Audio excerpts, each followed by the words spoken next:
다니엘서 제2과 세상의 역사에 관한 예언. 다니엘서 2장. 주제절. 오직 은밀한 것을 나타내실 자는 하늘에 계신 하나님이시라. 그가 느부갓네살 왕에게 후일에 될 일을 알게 하셨나이다. 왕의 꿈, 곧 왕이 침상에서 뇌 속으로 받은 이상은 이러하니이다. 다니엘서 2장 28절. 시작하는 말. 다른 대답이 있다. 지금 우리는 어느 시대 그 누구보다 더 많은 것을 보고 듣고 알고 있다. 그런데도 마음은 여전히 시원하지 않다. 전자과학의 발달로 정보는 홍수처럼 몰려와도 미래는 도무지 밝아지지 않는다. 불확실한 미래 때문에 늘 불안하고 답답한 오늘이다. 굽비 놓친 도덕, 가치 잃은 예술, 지주 없는 신앙, 휩쓰는 술과 담배, 그리고 마약 문화, 넘치는 쾌락주의, 거세지는 이상기후와 천재지변, 망가져가는 생태환경. 그토록 가치 있고 안정되고 평화로운 세상을 소원했지만 이제는 기다리다 지쳐버린 심정이다. 바라볼 데가 없고 기다릴 것이 없는 현실이다. 이것이 전부인가? 이것이 대답인가? 아니다. 다른 대답이 있다. 다른 대답이 있어야 한다. 역사적 배경. 다니엘과 세 친구가 사로잡혀온 유다의 제1차 포로가 있었던 기원전 605년 이후 3년째 되는 기원전 603년은 그들의 바벨로니아 교육 과정이 마쳐지는 해였다. 바빌로니아, 즉 신바벨로니아는 종주국이었던 아시리아, 즉 성경의 아수르를 기원전 612년 멸망시켰고 주변의 강대국들인 이집트와 메디아, 리디아를 제패했으며 페니키아와 유다도 차례로 복종시켰다. 이리하여 기원전 6세기 근동 세계의 최강국이 된 바벨로니아의 젊은 대왕 느부갓네살은 아버지 나부포라살의 뒤를 이어 왕위에 오른 후 이전처럼 다시는 망하지 않을 만세 왕국을 꿈꾸고 있었으며 그의 이러한 황금 꿈은 착실히 성취되어 가고 있었다. 궁금한 세상의 미래. 1. 어떤 갑작스러운 일이 느부갓네살 왕을 잠 못 이루게 했는가? 느부갓네살이 위에 있은 지 2년의 꿈을 꾸고 그로 인하여 마음이 번민하여 잠을 이루지 못한지라. 다니엘서 2장 1절. 설명. 젊은 나이에 만세 왕국을 꿈꾸고 있던 느부갓네살 왕은 그의 재위 2년, 어느 날 그의 이러한 황금 꿈을 산산조각 내는 악몽을 꾸었다. 더욱 안타까운 사실은 그것이 자신의 운명에 관계된 악몽이라는 인상만 남긴 채 그 꿈을 모두 잊어버린 것이다. 이제 그는 그 꿈을 찾아야 했고 그리고 그 꿈의 바른 해석을 구해야 했다. 2. 느부갓네살은 자신의 문제를 해결하기 위해 누구를 불렀는가? 갈대아 술사들이 아람 방언으로 왕에게 말하되 왕이여 만세수를 하옵소서. 왕은 그 꿈을 종들에게 이르시면 우리가 해석하여 드리겠나이다. 다니엘서 2장 4절. 설명. 번민하며 시달리던 왕은 즉시 전문가들로 구성된 보좌관 회의를 소집하고 그의 잊어버린 꿈을 찾을 것과 그 해석을 요청했지만 그것은 누구에게도 불가능한 일이었다. 그것은 아무리 발달된 과학으로도 미래를 알 수 없는 것과 같은 것이다. 그때 불려온 사람들 중에는 대학 교수는 물론 별을 보고 기륭을 점치는 점성술사도 있었고 심지어는 불안을 잊게 하는 약물을 취급하는 약사들도 있었다. 갈대아는 신바벨로니아를 일으킨 아람 족속의 이름으로 바빌로니아의 지배 계급이었다. 1988년 5월 16일 시사 주간지 타임즈는 특별한 내용으로 세상에 이목을 끌었다. 표지의 사진은 미국 대통령 관저인 백악관 위에 레이건 대통령 부인 낸시 여사가 수심에 찬 표정으로 밤하늘에 반짝이는 별을 쳐다보는 인상 깊은 장면이었다. 내용인즉 레이건 대통령이 저격을 당한 이후 불안해진 영부인이 공식 행사를 위한 남편의 출입은 물론 국제회의 일정까지도 모두 여성 점성술사인 퀴클리에게 일일이 물어서 결정했다는 충격적인 기사였다. 뿐만 아니라 레이건 대통령은 화액을 피하기 위해 부적까지 지니고 다녔으며 여러 다른 미신도 행했다는 것이다. 적어도 3천만 명에 이르는 미국인들이 레이건처럼 점성술을 행사하고 있다는 사실이다. 오늘날의 불안한 현실을 달래기 위한 마약 사용과 점성술 행사는 지금도 2600여 년 전의 느부갓네살 때와 다름없다. 3. 어떠한 긴급 상황이 다니엘과 세 친구에게 이르렀는가? 왕의 물으신 것은 희한한 일이라. 육체와 함께 거하지 아니하는 신들 외에는 왕 앞에 그것을 보일 자가 없나이다 한지라. 왕이 이로 인하여 진노하고 통분하여 바벨로니아 모든 박사를 다 멸하라 명하니라. 왕의 명령이 내림에 박사들은 죽게 되었고 다니엘과 그 동무도 죽이려고 찾았더라. 다니엘서 2장 11절에서 13절. 설명. 하나님 이외에 어떠한 인간도 할 수 없는 일을 요청받은 학자들과 보좌관들의 변명에 좌절하고 실망한 전제군주의 분노가 폭발하여 그들을 모두 처형하라는 명령이 내려졌으므로 얼마 전 보좌관으로 발탁된 다니엘과 그의 세 친구들도 같은 형편에 처하게 되었다. 4. 이처럼 긴박한 사태에 대해 다니엘과 세 친구는 어떻게 대처했으며 그 결과는 무엇이었는가? 이에 다니엘이 자기 집으로 돌아가서 그 동무 하나니아와 미사엘과 아사레아에게 그 일을 고하고 하늘에 계신 하나님이 이 은밀한 일에 대하여 긍휼히 여기사 자기 다니엘과 동무들이 바벨로니아의 다른 박사와 함께 죽임을 당치 않게 하시기를 그들로 구하게 하니라. 이에 이 은밀한 것이 밤의 이상으로 다니엘에게 나타나 보임에 다니엘이 하늘에 계신 하나님을 찬송하니라. 다니엘서 2장 17절에서 19절. 설명. 다니엘은 즉시 사태의 심각성을 이해하고 그것이 위기가 아니라 참 하나님의 존재를 바벨로니아에 선포하는 최선의 기회가 될 줄로 확신했다. 그리하여 세 친구와 더불어 이 비상사태에 하나님께서 이 일을 간여하시도록 목숨을 건 열렬한 기도를 드렸다. 기도는 응답되었고 마침내 왕의 잊혀진 꿈과 그 해석이 계시를 통해 다니엘에게 낱낱이 전달되었다. 밝혀진 세상의 미래. 5. 다니엘은 이 놀라운 사실을 어떻게 왕에게 설명했는가? 다니엘이 왕 앞에 대답하여 가로되 왕의 물으신 바 은밀한 것은 박사나 술객이나 박수나 점쟁이가 능히 왕께 보일 수 없으되 오직 은밀한 것을 나타내실 자는 하늘에 계신 하나님이시라. 그가 느부갓네살 왕에게 후일에 될 일을 알게 하셨나이다. 왕의 꿈, 곧 왕의 침상에서 뇌 속으로 받은 이상은 이러하니이다. 왕이여, 왕이 침상에 나아가서 장래일을 생각하실 때에 은밀한 것을 나타내시는 이가 장래일을 왕에게 알게 하셨사오며 내게 이 은밀한 것을 나타내심은 내 지혜가 다른 인생보다 나은 것이 아니라 오직 그 해석을 왕에게 알려서 왕의 마음으로 생각하던 것을 왕으로 알게 하려 하심이니이다. 다니엘서 2장 27절에서 30절. 설명. 다니엘은 이러한 일을 하실 수 있는 유일한 분이신 하늘에 계신 하나님의 존재를 먼저 선포했다. 그리고 왕이 그것을 알기 위해 그토록 번민하고 있는 문제가 세상의 장래일임을 밝혔다. 그리고 이 일은 자신의 지혜로 된 것이 아니라 전적으로 하나님께서 하신 일임을 다시 분명히 했다. 6. 왕이 잊어버린 꿈의 내용은 무엇인가? 왕이여, 왕이 한 큰 신상을 보셨나이다.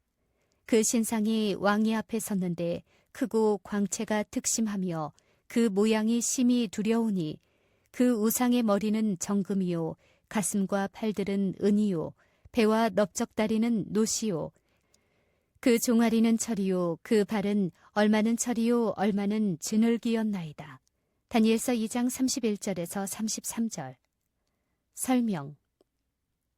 꿈의 내용인즉 왕이 그토록 알기를 원하던 세상의 장래를 하나님께서 꿈으로 나타내 보이신 것인데 그 당시 꿈은 하나님이 사랑과 의사를 소통하는 방법으로 믿고 있었기 때문이다. 세상의 장래가 금, 은, 동, 철 그리고 진흙과 철이 섞여 이루어진 거대한 신상의 모습 속에 나타난 것이다. 7. 신상의 금머리는 어느 나라라고 해석했으며 실제의 역사는 그 해석과 어떻게 일치하는가? 그 꿈이 이러한즉 내가 이제 그 해석을 왕 앞에 진술하리이다. 왕이여, 왕은 열왕의 왕이시라.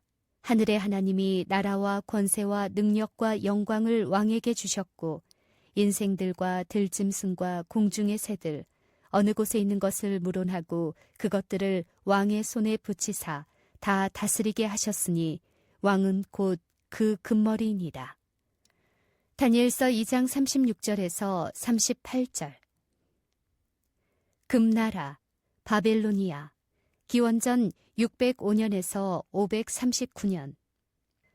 선지자 다니엘은 왕이 본 신상의 금머리는 느부갓네살 왕으로 대표되는 바벨로니아, 즉 신바벨로니아라고 분명하게 해석했다.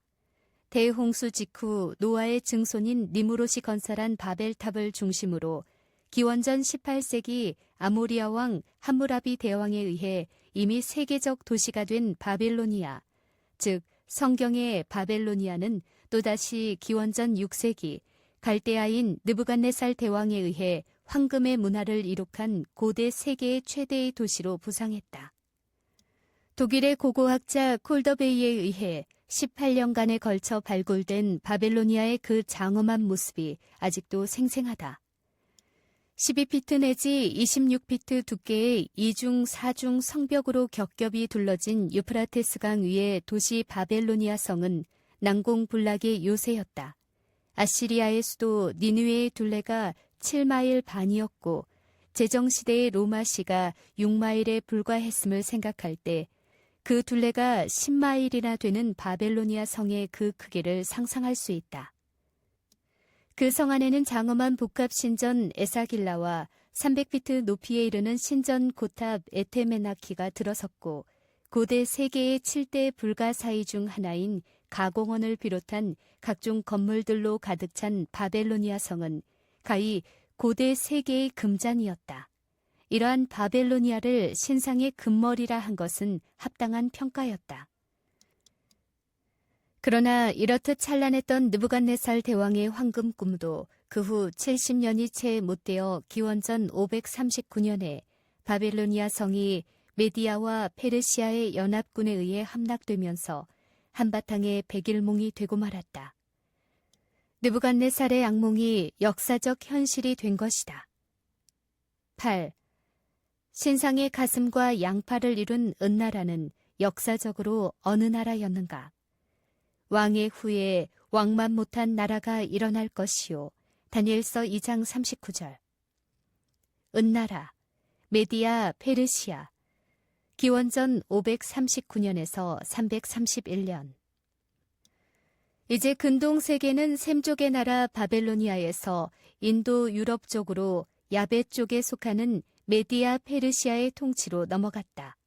본래 메디아와 페르시아는 가슴 좌우의 양팔처럼 상부상조하는 친족의 나라였으나 페르시아의 국부 키루스가 왕이 되면서 장인이요 외할아버지인 나라인 메디아를 병합하여 페르시아로 통일하면서 페르시아 시대가 도래했다.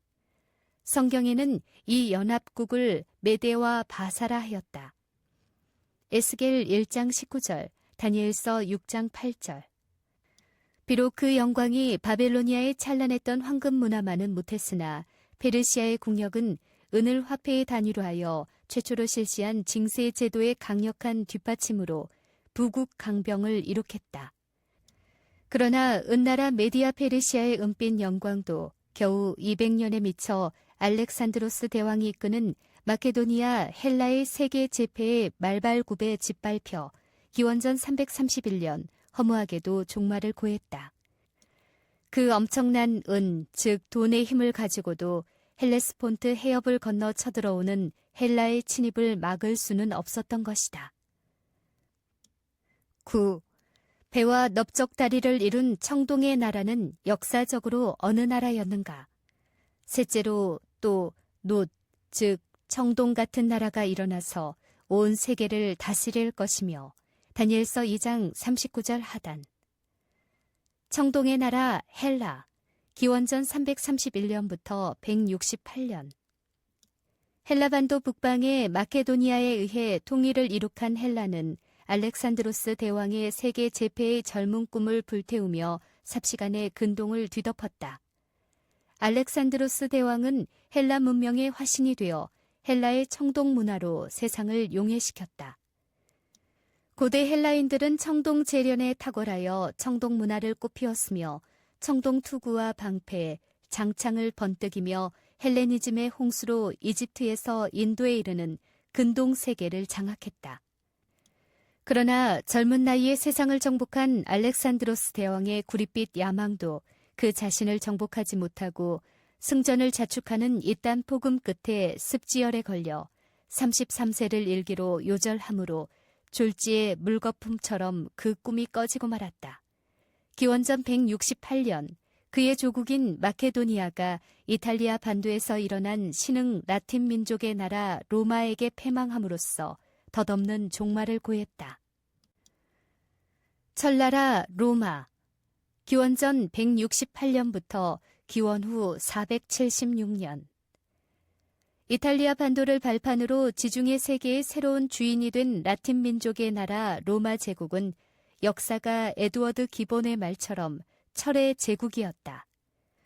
500년 이상 무적의 대제국으로 군림한 로마 제국은 영국의 섬들로부터 아라비아 망까지 북해에서 사하라 사막까지 뻗어나갔다.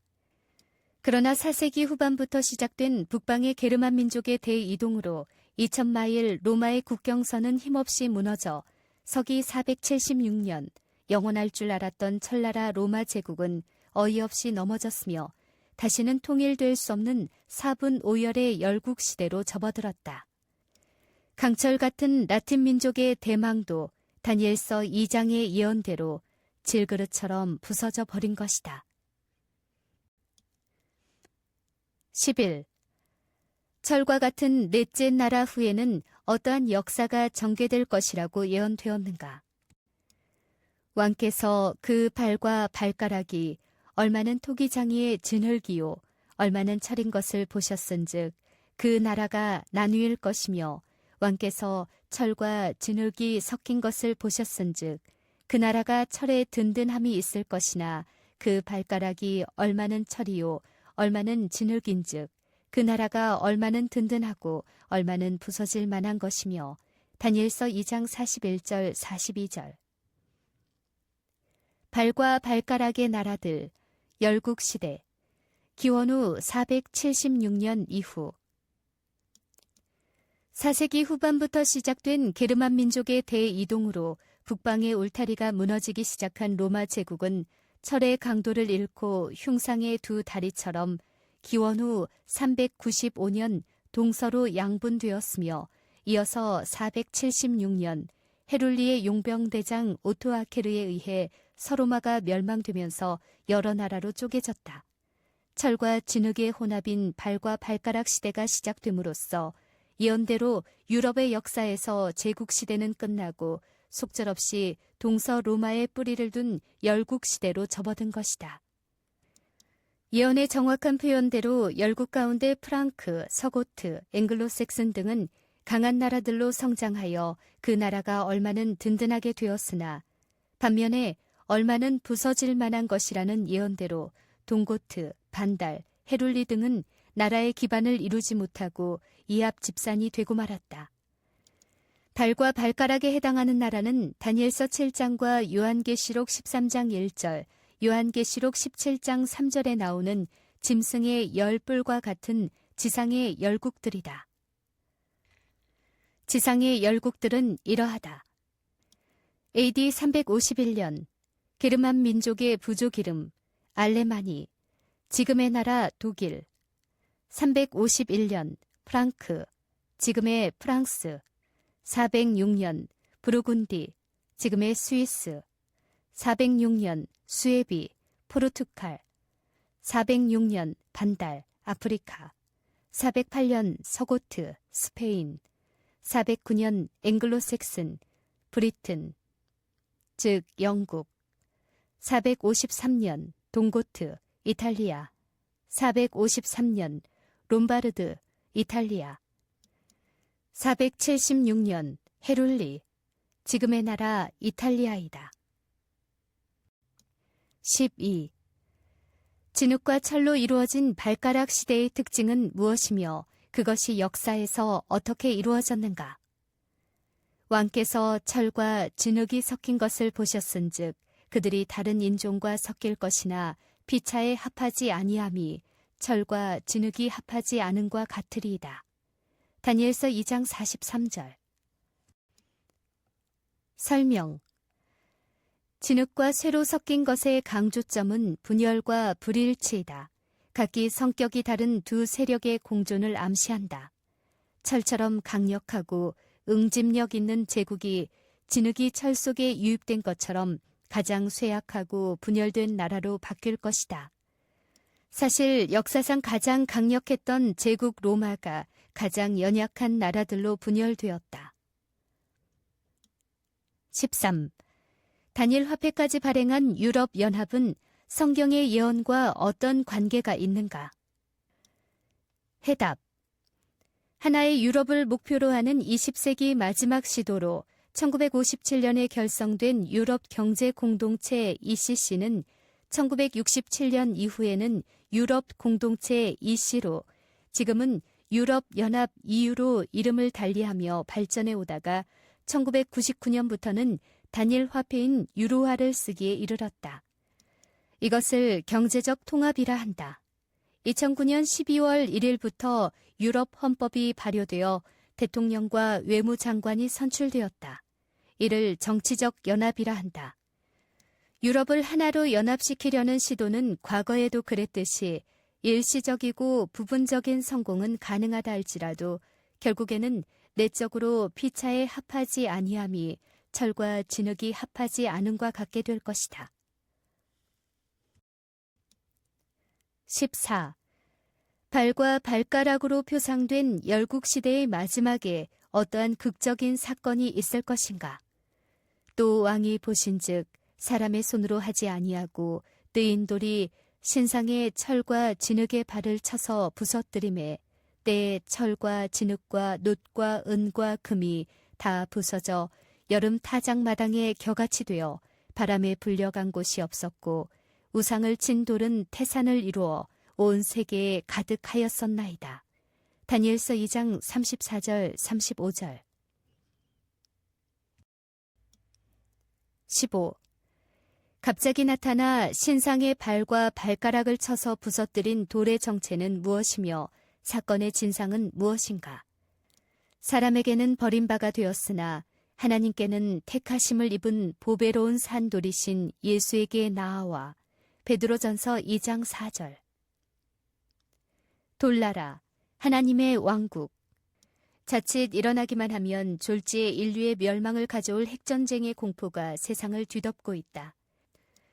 그러나 세상 역사는 사람의 손이 조작하는 핵무기로 끝나지 아니하고 사람의 손으로 하지 아니하고 뜨인 돌인 예수 그리스도의 갑작스러운 재림으로 종말을 맞게 될 것이다. 예수께서는 그 돌이 자신임을 천명하시면서 이 돌 위에 떨어지는 자는 깨어지겠고 이 돌이 사람 위에 떨어지면 저를 가루로 만들어 흩으리라고 말씀하셨다. 누가복음 20장 18절. 16.